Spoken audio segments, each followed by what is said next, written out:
Vocabulary जो आपको सिर्फ एकेडमिकली हेल्प नहीं करती है, आपको करियर के हर एस्पेक्ट में मदद करती है।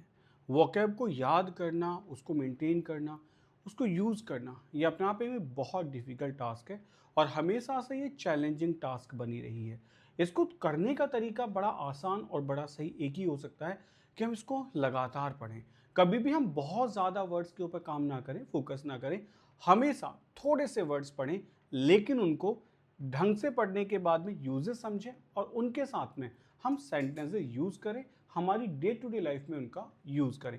तभी हम वोकैब के मास्टर बन सकते हैं और तभी हम वोकैब को बेहतर कर सकते हैं। तो चलिए इसी आइडिया के साथ शुरुआत करते हैं आपका पावर वर्ड्स का सेशन। Welcome to digital ventures, India first personalized online learning platform for self learners.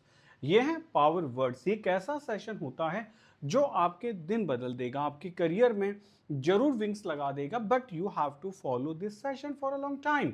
आपको लर्न करना है, प्रैक्टिस करना है और मास्टर आप बन जाएंगे, ये आप यकीन माने। और बस पढ़ना शुरू करते हैं। तो पेन पेपर आपके पास होना चाहिए। You have to find out कि क्या ऐसा है जो मुझे नया सीखना है, क्या ऐसा है जो मुझे आता है, एंड कम से कम 2 वर्ड या 1 वर्ड को आपका वर्ड ऑफ द डे बनाना है और आपको उसको यूज करना है जितना ज्यादा आप यूज कर सकते हैं। तो चलिए शुरुआत करते हैं पहले वर्ड्स के साथ में। जो पहला वाला वर्ड है वो क्या कहता है? वो कहता है ये है डिलिंक्वेंसी।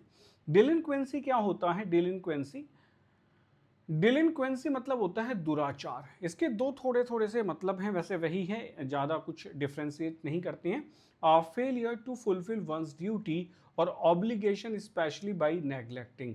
अपनी ड्यूटीज़ को पूरा करने में फेल हो जाना बिकॉज ऑफ नेग्लिजेंस। मतलब ऐसा नहीं कि मेहनत की लेकिन हो नहीं पाया, बट नेग्लिजेंस की वजह से। Behaviour specially of a young person that is illegal और not acceptable to most people. मतलब एक ऐसा बिहेवियर जो यंग पीपल का होते हैं ना, जो बच्चे जवान हो रहे हैं अभी, दैट इज इलीगल और not acceptable to most people. बहुत से लोग उसे पसंद नहीं करते, वो इलीगल है। The rise in delinquency, the rise in delinquency rates among young people is a cause for concern among authorities. हम देख रहे हैं एक बढ़ावा हुआ है डिलिंक्वेंसीज में। ये जो जवान जवान लड़के जो क्राइम कर रहे हैं ना, इसमें एक बढ़ावा हुआ है, बहुत बढ़ा है। Among young people is cause for concern, ये सच में चिंता का विषय है अमंग अथॉरिटीज के बीच में, कि यंग माइंड जो हैं वो सक्सेस की तरफ ना जाके, पॉजिटिव आइडियोलॉजी की तरफ ना जाके नेगेटिव आइडियोलॉजी की तरफ जा रहे हैं। तो ये चिंता का विषय बन जाता है। अब बात आती है इसके सिनोनिम्स को लेके। So let's move to the synonyms. और पहला वाला वर्ड कहता है मिसकंडक्ट। ये तो हो गया ना, मिसकंडक्ट इट्स लाइक बिहेवियर ही होगा। रॉन्ग डूइंग हो गया कि आपने कुछ गलत किया है। ऑफेंस हो गया आपका अपराध है। Violation breaking a rule and transgress करना होता है वही वायोलेट करना रूल को, किसी की प्रॉपर्टी में ट्रांसग्रेस कर जाना या किसी मतलब इमोरल तरीके से कुछ काम करना विच इज नॉट मोरल, तो आप उसको ट्रांसग्रेशन कह सकते हैं। ऑबिडियंस मतलब होगा किसी की आपने बात मान ली। रिस्पॉन्सिबिलिटी होती है, ये आपके ऊपर रिस्पॉन्सिबिलिटी है। पंक्चुअलिटी होगा, डिसिप्लिन और अकाउंटेबिलिटी। ओके, ये सारे के सारे वर्ड्स होते हैं आपकी जिम्मेदारी है। You are a moral person, तो आपकी मतलब ये नैतिकता बनती है। You have to follow certain rules and regulations. उस दायरे में रह के काम करने वाला इंसान जो जिम्मेदारी लेता है, अकाउंटेबिलिटी लेता है, he has certain limitations. Okay, तो आगे बढ़ते हैं नेक्स्ट वर्ड की तरफ। नेक्स्ट वर्ड है डिल्यूज। ये अक्सर आपने बाढ़ के केस में पूरे अच्छे से पढ़ा है। जब मतलब बहुत सारा पानी कहीं आ जाता है तो उसको हम डिल्यूज कहते हैं। वैसे मैं आपको इसको बता दूं, हमने भी वही यूज किया, अ सीवियर फ्लड और N overwhelming amount of something. तो ये जो सेकंड वाला ना, N overwhelming amount of something, आप इस केस में भी डिल्यूज का यूज कर सकते हो। कैसे यूज कर सकते हैं? This a deluge of information on internet. Internet पे तो मतलब बही पड़ी है, इंफॉर्मेशन बहुत ज़्यादा है। आपने कहा ना डिल्यूज ऑफ मिसकॉन्सेप्शंस, मतलब मुझे मिसकॉन्सेप्शंस ने भर रखा है, बाढ़ आई पड़ी है इस चीज़ की, टेक्नोलॉजी की बाढ़ आई पड़ी है, आपका तो एआई इंजन्स की बाढ़ आई पड़ी है। डिल्यूज हो जाना मतलब ओवरवेलमिंग इन द सेंस आप इसका यूज कर सकते हो कि किसी चीज़ की बाढ़ आई है मार्केट में। कहते हैं ना मोबाइल फोन्स की बाढ़ आ गई, इलेक्ट्रिक कार्स की बाढ़ आ गई, तो ऐसे केसेस में आप डिल्यूज का यूज कर सकते हो। तो आफ्टर द डैम ब्रोक, ये सीधा सीधा ब्रेक ब्रोक ब्रोकन। तो after the dam broke a deluge of water swap through the valley, पूरी वैली को स्वैप थ्रू करता चला गया। तो ये आप डिल्यूज कह सकते हैं, वो बिल्कुल सीधा सीधा बाढ़ के लिए यूज होने वाला वर्ड होगा। चलिए बढ़ते हैं आगे। अब इसके सिनोनिम्स की बात कर लेते हैं। देखो सबसे आसान वर्ड है फ्लड। फ्लड का मतलब क्या होता है? बहुत पानी है, फ्लडेड है। अब इंफॉर्मेशन भी फ्लडेड हो सकते हैं, लेकिन ये बहुत ज्यादा होगा, बस आप इतना समझ लो, ठीक है। इनंडेशन जो होता है इसको आप समझो कि कुछ फॉर्मल होता है, मतलब होता है ना, जैसे लिटरेरी टर्म यूज कर लेते हैं, इनंडेशन ऑफ मतलब इनंडेशन ऑफ वाटर हो गया, इनंडेशन ऑफ थॉट्स हो गया, किसी चीज का ज्यादा हो जाना। It's in formal sense, okay. ऐसा नहीं होगा कि आप इसको लिटरल सेंस में यूज कर सकते हैं, ऐसा नहीं कि मतलब बहुत पानी के लिए हम इसका यूज करें, ठीक है। ओवरफ्लो का मतलब तो स्पिल करना हो जाता है, कि समझ गए, पानी बहने लग गया, ओवरफ्लो होने लग गया, अपनी बाउंड्रीज के बाहर चला गया। अच्छा जो टोरेंट होता है ना, ये आप कह सकते हो स्ट्रॉन्ग क्या होती है? स्ट्रॉन्ग स्ट्रीम होती है, मतलब बहुत तेज धारा आई बह के और सबको बहा के लेगी, उसको आप टोरेंट कह सकते हैं। सर्ज मतलब होता है वाटर इज गोइंग अप, पानी ऊपर जा रहा है, एक लेवल से पानी ऊपर जाते जा रहा, बढ़ते जा रहा, पानी ज्यादा हो रहा है, उसको आप सर्ज करना कहते हैं, ठीक है। सर्ज ऊपर होगा। नेक्स्ट वर्ड आता है आपका ड्राउट। ड्राउट माने क्या होता है? ड्राउट माने होता है no rain for a long time, no rain, ठीक है। नो रेन, बहुत लंबे समय से कोई बारिश नहीं है, उसको आप सूखा भी कहते हैं, ठीक है। तो ड्राउट हो गया। अच्छा एक अच्छा वर्ड होता है DRAUGHT। अगर आप दोनों में डिफरेंस देखें तो यहाँ ए आता है और यहाँ ओ आता है, इसको हम ड्राउट कहते हैं और इसको हम ड्राफ्ट कहते हैं, इसको याद कर लेना। इसको हम ड्राफ्ट कहते हैं, इसका बोलने का प्रोनाउंसिएशन बिल्कुल अलग है, वो ड्राफ्ट नहीं है, ड्राफ्ट है पूरा, और वो ड्राउट है, ठीक है। याद करने का तरीका बता रहा हूं, जिसमें ए आता है ना, उसको आप एयर याद कर लो। एयर, एयर क्या होता है? इसको आप कहते हो हवा का झोंका, हवा का झोंका, जैसे आ जाता है ना हवा का झोंका आ गया, उसके लिए आप लिख देते हो क्या? ड्रॉट लिख देते हो, ठीक है। एक आपका हवा का झोंका आया, द मूवमेंट ऑफ, या आपने कहा बाउट ऑफ एयर, तो उसको आप ड्रॉट क्या कहते हो? ड्राफ्ट कहते हो। और ड्राउट मतलब होता है रेन की कमी हो जाना, पानी कम हो जाना, सूखा पड़ जाना।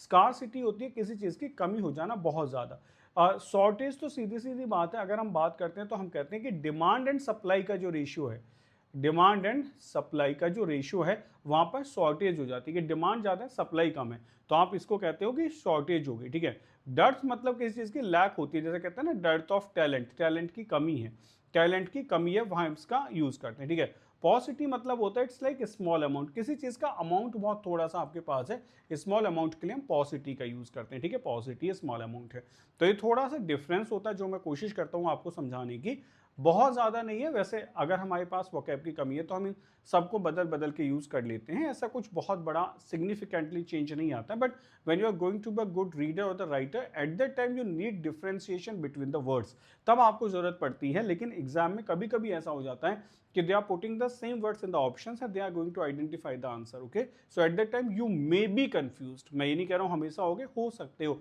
तो it's my duty to tell you the differences, okay, और कुछ नहीं है। डेमागॉग क्या होता है? देखो डेमा ये जो वर्ड होता है that is for the people के लिए यूज करते हैं ना, लोगों के लिए यूज करते हैं, जैसे आपने कहा डेमोक्रेसी होगा, ठीक है। तो डेमागॉग मतलब क्या होता है?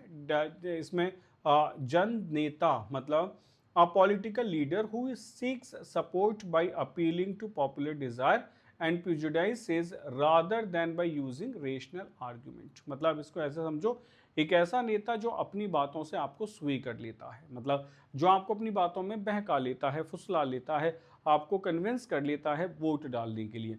The politician was accuse of being a demagogue, उसको कहा गया कि वो डेमागॉग है, for exploiting public fears to gain votes. मतलब क्या करता है? पब्लिक फियर्स को एक्सप्लॉइट कर देता है गेन वोट्स, वोट्स को गेन करने के लिए। तो ये सारे के सारे पॉलिटिशियंस करते हैं, मतलब it's not for the one, almost सभी, ठीक है। कोई बुरा मान जाए ऐसा नहीं कहना चाहिए, ऑलमोस्ट सभी करते हैं, ठीक, क्योंकि सबको वोट्स को गेन करना सबका मतलब अल्टीमेट गोल रहते ही रहता है। चलिए आगे बात करते हैं। डेमागॉग के सिनोनिम्स क्या क्या हो सकते हैं? देखिए पहला दिया गया है रेबल राउजर। अब ये रेबल राउजर क्या होता है? होता है ना किसी ने किसी बात को शुरू कर दिया, आप इसको ये कह सकते हो कि ये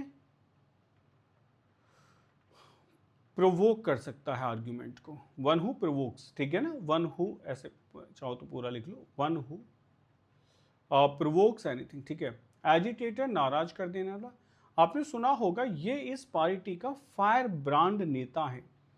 फायर ब्रांड नेता होता है कि बहुत आउटस्पोकन, या तो आप कहते हो क्या होगा, आउटस्पोकन होगा, बहुत खुल के बोलता है।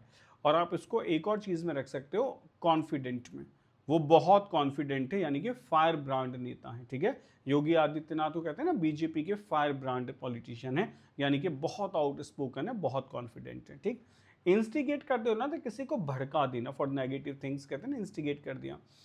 ये जो वर्ड है प्रोवोकेटर, बेटा प्रोवोकेटर मतलब होता है जो प्रोवोक कर देता है, तो वो रेबल राउजर ही है। रेबल राउजर मतलब क्या होगा, प्रोवोकेटर होगा।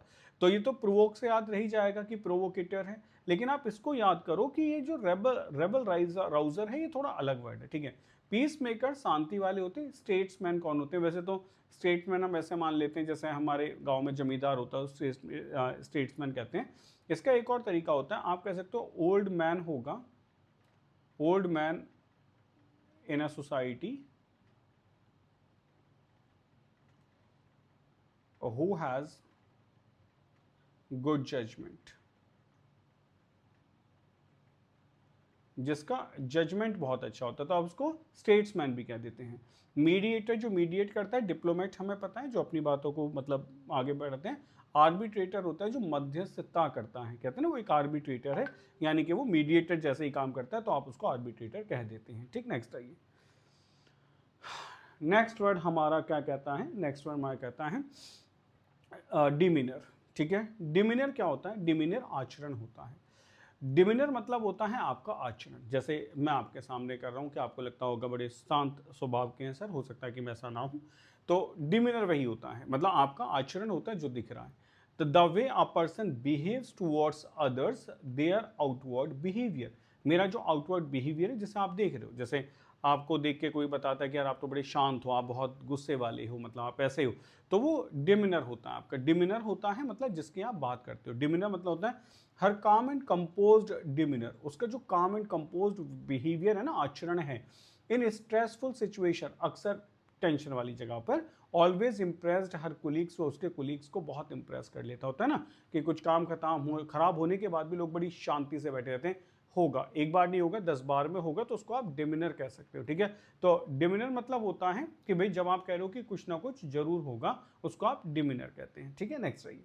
अब डिमिनर को हम कैसे कैसे यूज कर सकते हैं, बड़ा सीधा तरीका से सिनोनिम्स में हम इसको कंडक्ट कह सकते हैं, हम इसको बिहेवियर कह सकते हैं, हम इसको मैनर कह सकते हैं, डिमिनर होगा, और डिपोर्टमेंट कह सकते हैं। ठीक है, आपका बिहेवियर। डिसकंपोजर, काम एंड कंपोज होता है ना, तो कंपोजर कैसा होगा, डिस हो गया, तो डिसकंफर्टेबल हो गया, डिसकंफर्ट आप कह सकते हो। इनस्टेबिलिटी है। केओस मतलब होता है नोइजी कंडीशन, कैसी नोइजी कंडीशन, शोर शराबा बहुत है, या फिर आप कह सकते हो चीजें अनऑर्गेनाइज्ड है, अनऑर्गेनाइज्ड हैं, यानी कि फैली हुई हैं। डिसऑर्डर होगा, टर्मोइल हो जाता है कि मेरी जीवन में बड़ा उतार चढ़ाव चल रहा है, टर्मोइल चल रहा है। ठीक है, चेकर्ड करियर आप कह सकते हो, वैसे टर्मोइल चल रहा है। ठीक, वहां हम यूज करते हैं। नेक्स्ट वर्ड है आपका डिमर, डिम्योर। डिम्योर मतलब क्या होता है, शालीन होता है। डिम्योर मतलब होता है शालीन, ध्यान से सुनेंगे। डिम्योर का मतलब होता है शालीन। शालीन कैसे, रिजर्व्ड होगा, मोडेस्ट होगा, शाई होगा, किसमें, इन बिहेवियर और अपीयरेंस में। जैसे आपका जो बिहेवियर है वो बहुत काम है, मतलब आप कहते हो काम एंड कंपोज बिहेवियर है, तो आप कह सकते हो डिम्योर है आपका। डिम्योर है मतलब she gave a demure smile, demure के क्या एडजेक्टिव है, तो बड़ी शांत सी स्माइल दी when she received the compliment, जब उसको कॉम्प्लीमेंट मिला। तो कहते हैं ना कि किसी को बहुत बड़ा प्राइज मिला, तो कुछ लोग तो बहुत एक्साइटेड होकर वॉसिफेरसली कुछ भी बोल देते हैं, कुछ लोग होते हैं ना बड़ी शांति से सब स्माइल करके एक जवाब दे देते हैं, I am thankful to the God and the people who are present here, so बस, और एक स्माइल देके आई एम थैंक यू, बस इतना कह के खत्म कर देते हैं। कुछ होते हैं वॉसिफेरसली बोलना शुरू कर देते हैं, तो वो आपका क्या होता है, डिम्योर होता है। बस इसको याद करेंगे, डिम्योर होगा जब आप कह रहे हो कि मतलब किसी को बड़ी शालीनता से कहना, तो वो आप कह सकते हो आपका मोडेस्ट बिहेवियर है, आप थोड़े से रिजर्व्ड हैं, आप थोड़े से शाई हो सकते हैं, हम्बल हो सकते हैं, रिटायरिंग हो सकते हैं। अपोजिट क्या, आप बोल्ड हैं, बोल्ड मतलब वॉसिफेर है, जोर से बोलते हैं, असर्टिव मतलब होता है confident, you are assertive, he is assertive in tone. अगर मैं एक सेंटेंस बोलूं he is assertive in tone, तो इसका मतलब हो गया कि वो थोड़ा टोन में कॉन्फिडेंट है, मतलब उसको पता है कि क्या करना है क्या नहीं करना है, ठीक है। असर्टिव उस तरीके से आप यूज कर सकते हैं। आउटगोइंग है, कॉन्फिडेंट है, या ऑडिशियस है। ऑडिशियस तो थोड़ा सा ब्रेव हो जाता है, ब्रेव टाइप का है, ठीक है, कि ब्रेव है, डरता नहीं है, वो ऑडिशियस है, उस तरीके से आप इसका यूज कर सकते हैं। तो ये आपका वर्ड हो गया डिम्योर। नेक्स्ट आते हैं, नेक्स्ट वर्ड है आपका बच्चों डेन्यूमो। देखो इस वर्ड का प्रोनाउंसिएशन बहुत अलग है, इस बात का बिल्कुल ध्यान रखेंगे। इस वर्ड का प्रोनाउंसिएशन है डेन्यूमो, मतलब मैं कुछ आपको लिख के बता दूं, ऐसे समझो, डेन्यूमो, ठीक है, ऐसे इसको बोलना होगा कुछ, डिन्यूमो, ठीक है। ये मेंट नहीं है, MENT, तो डिन्यूमो बस इतना ही है, डिन्यूमो, ठीक है, एम तक, ENT नहीं है, इसका प्रोनाउंसिएशन बिल्कुल नहीं है। तो ये होता क्या है डिन्यूमो? डिन्यूमो होता है, आप समझो कि किसी प्ले का, स्क्रिप्ट का जो फाइनल पार्ट होता है, जैसे आपने कहा the final resolution of the plot in a literary work, the outcome of a complex sequence of events. Denouement मतलब हो गया कि किसी प्ले का जो आखिरी पार्ट होता है, जिसका क्लाइमैक्स निकल के आता है, किसी कॉम्प्लेक्स सीक्वेंस और इवेंट का जो आउटकम होता है, उसको आप क्या कह सकते हो, उसको आप डिन्यूमो कहते हैं, ठीक है। क्या कहते हैं बेटा? डिन्यूमो। थोड़ा बोल के देखेंगे डिन्यूमो, क्योंकि किसी के सामने लिखोगे तो डेन्यूमेंट ऐसे ही कुछ बोला जाएगा कि डेन्यूमेंटेड, ऐसा कुछ बोलेंगे, ठीक है। The novel's denouement was both surprising and satisfying. जो नॉवेल का डिन्यूमो था वो कैसा था, एंड कैसा था? अगर आप चाहो तो आसान तरीके से कर सकते हो कि एंड लिख देता हूं सर इसको, ठीक है, या फिर आप चाहो तो कह दो कि इसका क्लाइमैक्स कैसा था, तो आपने कहा was both surprising and satisfying, मतलब सरप्राइजिंग भी था और सेटिस्फाइंग भी था, कि चलो अच्छा लगा, सरप्राइज था but it was satisfying, okay. तो आप उसको डिन्यूमो कहते हैं। अब इसके सिनोनिम्स क्या क्या हो सकते हैं? पहला वर्ड आ गया हमारा कंक्लूजन ही होगा, रेजोल्यूशन होगा, ठीक है, दृढ़ निश्चय, या फिर आपने कहा आउटकम क्या था, रिजल्ट क्या था, या फिनाली क्या था, ठीक। नेक्स्ट देखिए, बिगिनिंग होगा, ऑनसेट क्या होता है, जब किसी चीज की स्टार्टिंग होती है, इंट्रोडक्शन होगा, कमेंसमेंट हम कहते हैं ना, कमेंसमेंट ऑफ एग्जाम, कि एग्जाम कब से शुरू होगा, यानी कि यहाँ भी हम स्टार्टिंग यूज करें। इंसेप्शन होता है कि किसी चीज का कब से इंसेप्शन हुआ था, मतलब उसकी स्टार्टिंग कब से होती है, किसी का स्टार्टिंग पॉइंट इंसेप्शन कहा जाता है, कहते हैं ना, उसका मतलब मैं ऐसे समझो कि उसका बीज कब शुरू हुआ था, उसमें कब बर्ड निकली थी, तो वो आपका इंसेप्शन कहलाता है। When you have the very first idea, तो उस जगह पे आप इंसेप्शन वर्ड का यूज कर सकते हैं, ठीक है। नेक्स्ट आइए, नेक्स्ट वर्ड है डिनंसिएशन। डिनंसिएशन क्या होता है? डिनंसिएशन का मतलब होता है पब्लिक कंडेमनेशन ऑफ समवन और समथिंग। किसी की निंदा करना पब्लिकली डिनंसिएशन होता है, मतलब किसी को डिनाउंस करना, डिनंसिएशन करना, यानी कि पब्लिकली उसकी निंदा करना। The leader's speech included a strong denunciation of corruption. जो लीडर की स्पीच थी ना, इंक्लूडेड, वो इंक्लूड करते हैं स्ट्रॉन्ग डिनंसिएशन ऑफ करप्शन, वो करप्शन की पूरी तरीके से निंदा करती है। तो किसी का पब्लिकली कंडेम करना किसी चीज को, यानी कि करप्शन हो गया, या किसी इंसान को कि भाई वो इंसान बहुत गलत है, सही पॉलिटिक्स नहीं करता है, रेडिकलाइजेशन करता है सोसाइटी में, सो आप उसको डिनंसिएशन कर सकते हो, okay. It's my denunciation to him, it's my strong denunciation for that politician, ये मेरा उसके लिए निंदा है, ठीक है, तो वो आप डिनंसिएशन का यूज कर सकते हो, ठीक। नेक्स्ट देखिए, अब इसके सिनोनिम्स क्या क्या हो सकते हैं? कंडेमनेशन होगा, कंडेम करना। ये जो वर्ड है सेंसर, इसको समझ लो बेटा, सेंसर क्या होता है? सेंसर का मतलब वैसे तो क्रिटिसाइज करना ही होगा, जब ऊपर लिख रहा है तो that is called your criticism ही होगा, इसको ऐसा नहीं कि अलग से कुछ और करना होगा, ठीक है। आप चाहो तो इसको एक और वर्ड लिख सकते हो, डिसअप्रूव कर देना, ठीक है। लेकिन यहाँ एक वर्ड याद करना है, वो क्या है वो सुन लो बस आप। एक वर्ड आपने सुना होगा CENSOR, सेंसर बोर्ड, सुना है बेटा, सेंसर बोर्ड, ठीक है, ये समझ लो। सेंसर क्या होता है? सेंसर का मतलब होता है टू एग्जामिन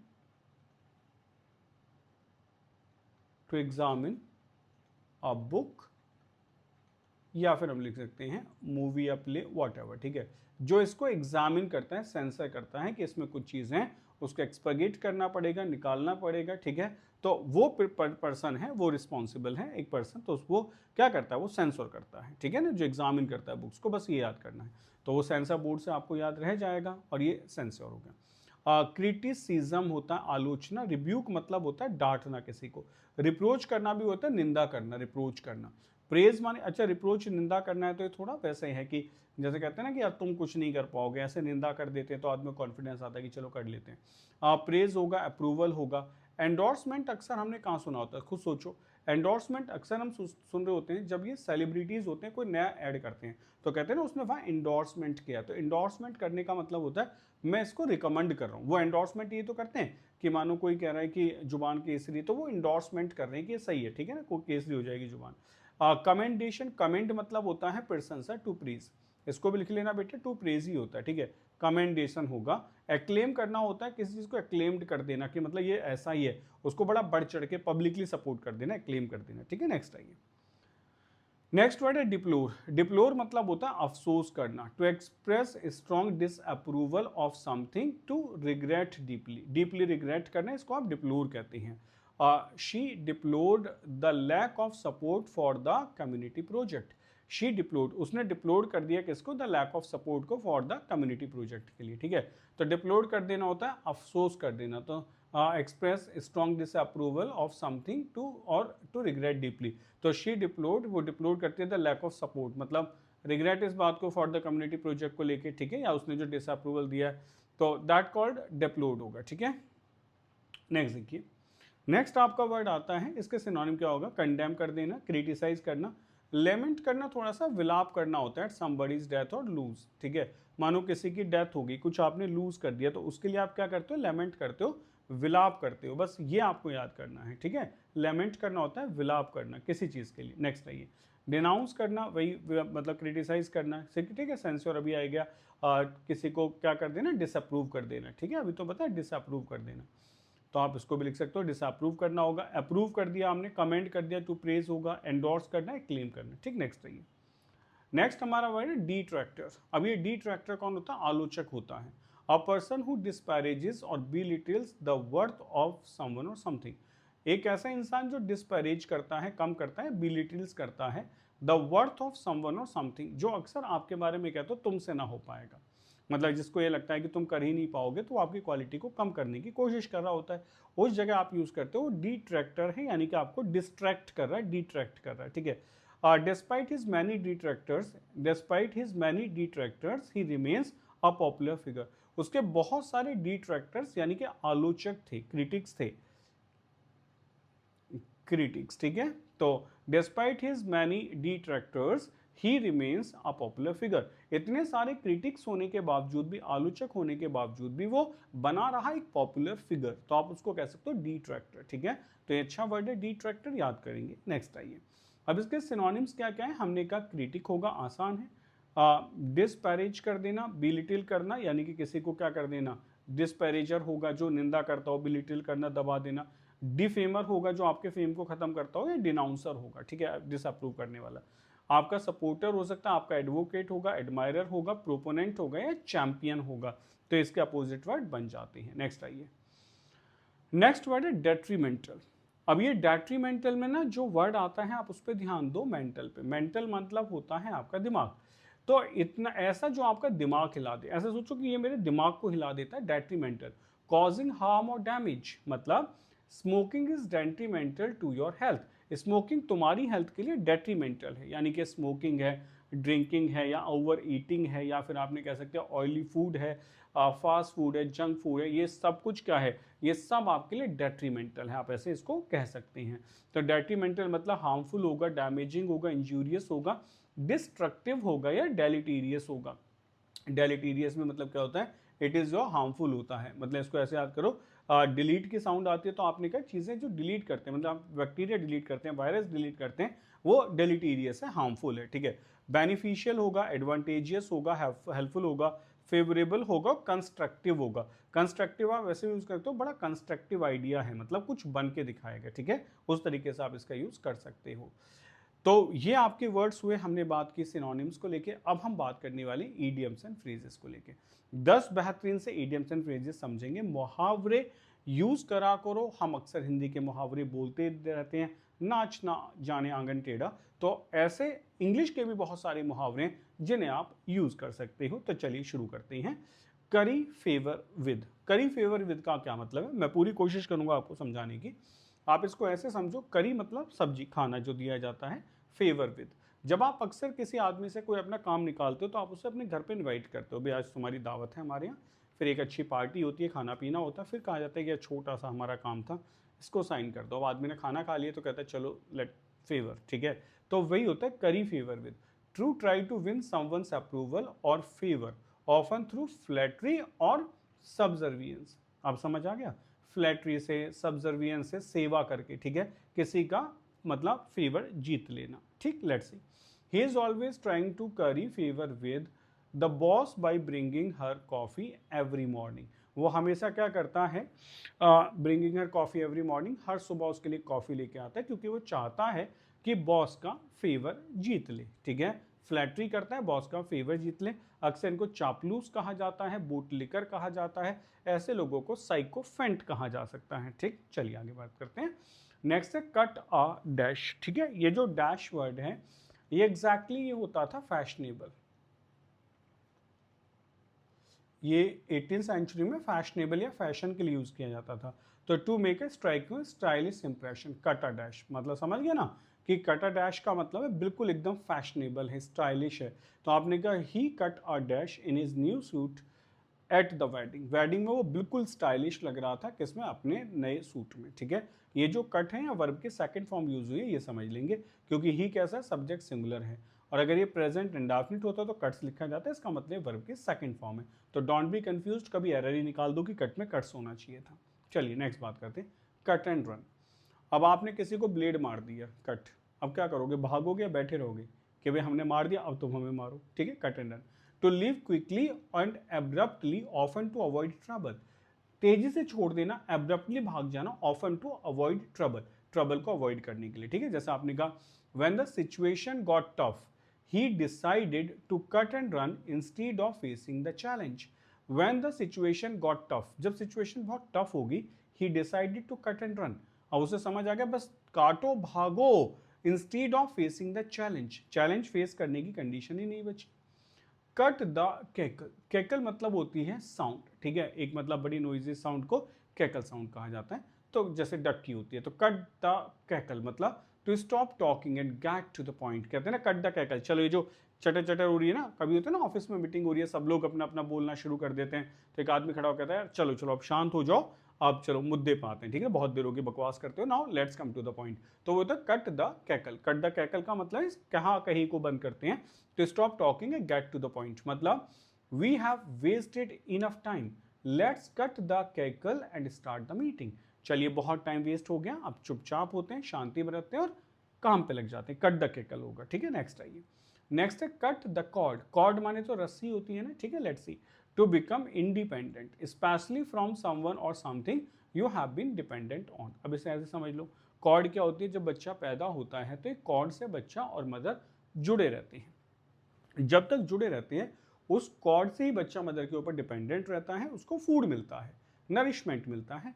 पैदा होने के बाद वो कॉर्ड काट दी जाती है, इसके बाद मतलब बच्चा क्या हुआ, बच्चा इंडिपेंडेंट हो गया, ठीक है, क्लियर है।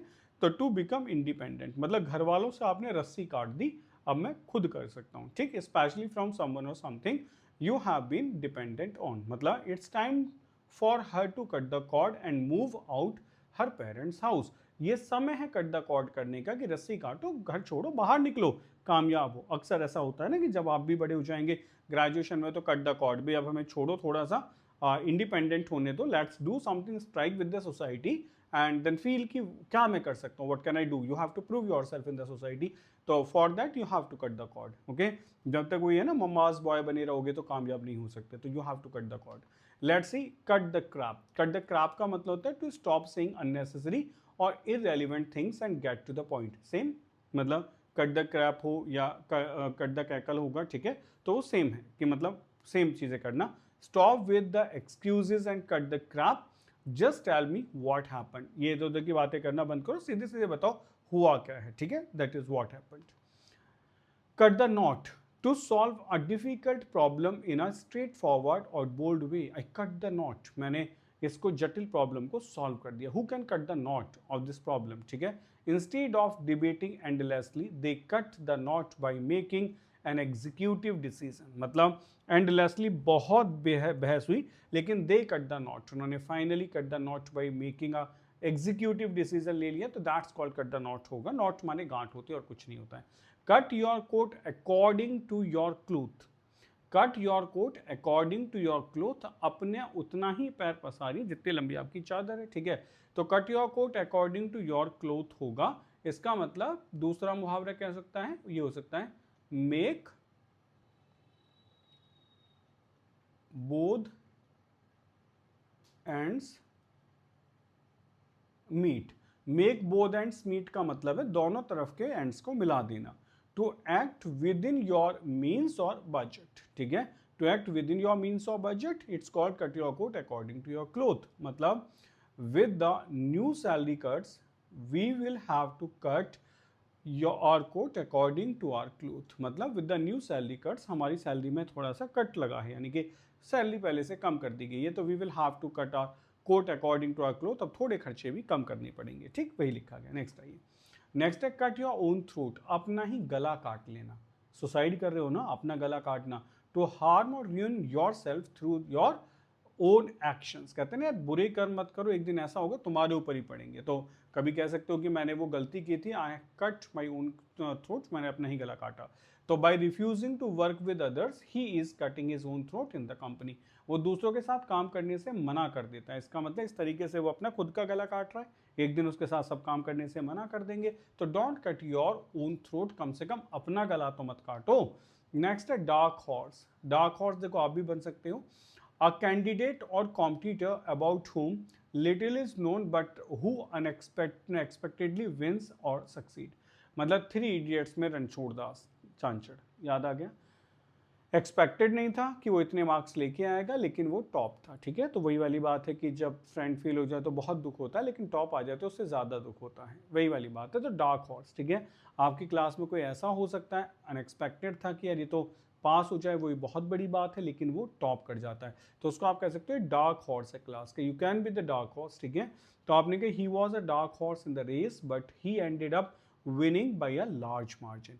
मतलब he was a dark horse in the race and but he ended up, मतलब उसको डार्क हॉर्स माना गया कि ऐसा कॉम्पिटिटर जिसे कोई समझ ही नहीं आता, but he ended up winning up by a large margin, वो तो लार्ज मार्जिन से जीता क्योंकि वो क्या था, he was a dark horse. तो बच्चों ये थे आपके words. Now let's discuss about the batches. If you are preparing for CDS 1 CDS 2 2026, so there is a batch for you. The batches here with the live classes, with the recorded classes, mock test, handwritten notes, solved previous year papers, everything you will get here, and the prices are 2,499 only. And if you are preparing for OTA, so we have another batch and the separate batch, that is for OTA 1 and 2 2026. If you are preparing for CDS 2 2025, so at this time you need only revision. So we are providing you some revision batches like this one, OTA 2 2025. It's a revision batch in 999 only, and that is our revision batch 1299 only. Okay, these are the offers going on. Now some students are unique, they know their pinpoint and they know that what they have to study, what they have to leave. So ऐसे cases में आते हैं capsule courses, because I know my pinpointed areas, I know that where the super inches, so that's why I decide. So you can decide, like if you have the problem with the polity, so Kasif Ansari sir का 299 का batch है. If you have the problem with the English, so you can get the batch in English, and that is the same Dipinder sir, maths and geography ecology. If you have the problem, so we have a batch. History and art and culture is 299, and this is taught by Kashif Ansari sir and Abhishek sir. History Kashif Ansari sir का होगा और Abhishek sir का art and culture होगा। And sometimes we need test series before the exam, because we just want to see that where we stand. Okay, so these are the question papers for you. ये test series है जिन्हें आप use कर सकते हैं। Test series पूरी CDS के लिए भी है, 30 मॉक टेस्ट आपको मिलेंगे, बेटा OTA के लिए भी आपके लिए है। और अगर आप जानते हैं कि I have the problem in this subject, sometimes you have the problem with the GS, sometimes problem with the English और समटाइम्स विद द मैथ, तो आपके लिए चैप्टर वाइज टेस्ट सीरीज भी अवेलेबल है, आप वो भी एक बार करके देख सकते हैं। Apart that handwritten notes आपके लिए अवेलेबल हैं। कुछ स्टूडेंट्स पढ़ना चाहते हैं हैंड रिटन नोट्स हैं जो टॉपर्स ने लिखे हैं, तो आपके लिए CDS के लिए, OTA के लिए, सबके लिए हैंड रिटन नोट्स भी यहाँ पर अवेलेबल हैं। डिजिटल वेंचर्स आपको प्रोवाइड करता है AI study planner, structured video courses, mock test series, handwritten notes, and that is these are free like previous year questions. And there is a number 7800099699. It's your helpline number, you can call us, we will be happy to assist you. यहाँ बात करते हैं stay connected with us, आप हमारे साथ ऐसे ही बने रहें। हम चाहते हैं कि आपको हम बेहतर कंटेंट प्रोवाइड करते रहें। वोकैब आपको कैसी लगती है, मैं एक बार ज़रूर जानना चाहूँगा कि कमेंट सेक्शन में लिखें कि वोकैब आपको कैसी लगती है। और वोकैब में यदि आप इसको और बेहतर करने के लिए if you have a suggestion with my experience, मैं आपको बेस्ट चीज़ दे रहा हूँ, लेकिन फिर भी अगर आपको लगता है कि कुछ ऐसा भी इसमें हो जाए तो we can add on something, या फिर उसके लिए अलग से हम आपके लिए क्लासेस प्रोवाइड कर सकते हैं। These classes are for you only, ठीक है, ये सिर्फ आपके लिए है। 7800099699, this is our helpline number, you can call us here, so we will be happy to assist you. मिलते हैं आपसे नेक्स्ट क्लास में, till then take care, bye bye, जय हिंद, स्टे